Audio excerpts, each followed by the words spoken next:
Islampur police ठाण्याच्या हद्दीत patrolling करत असताना पोलिसांना एका गोपनीय बातमीदारामार्फत बातमी मिळाली, 2 इसम विना नंबर प्लेटची ड्रीम योगा मोटरसायकल घेऊन पेठनाका येथे आले आहेत.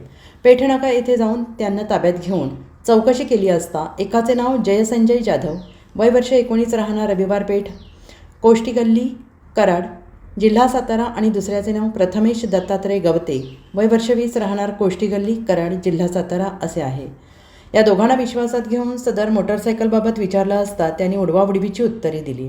त्या दोघांना पोलीस ठाणे येथे घेऊन आले असता सदरची मोटरसायकल इस्लामपूर येथूनच चोरली असल्याचे कबूल केलं. गुन्हे अभिलेख चेक केले असता सदर मोटरसायकलबाबत इस्लामपूर पोलीस ठाणे येथे गुन्हा दाखल असल्याचं समजत आहे आणि त्या गुन्ह्याची कबुली दिली. त्यानंतर त्यांना सदर गुन्ह्याच्या अनुषंगाने पुढील तपासकामी अटक केल्यानंतर दोघांनी मिळून आणखीन किती मोटरसायकल चोरी केली आहे हेही कबूल केले.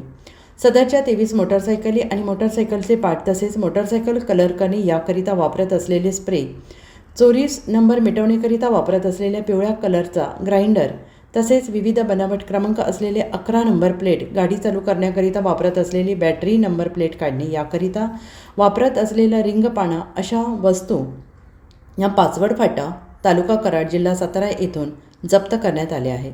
एकूण 10,23,200 रुपयांचा मुद्देमाल जप्त करण्यात आला आहे. सदर आरोपींना न्यायदंडाधिकारी इस्लामपूर यांच्याकडे हजर केला असता न्यायालयानं आरोपींना 29/1/2025 पर्यंत पोलीस कस्टडी मंजूर केली आहे. सदर कारवाई DB पथकातील अमोल सावंत, विशाल पांगे, शशिकांत शिंदे, दीपक घास्ते यांनी सहभाग घेतला आहे.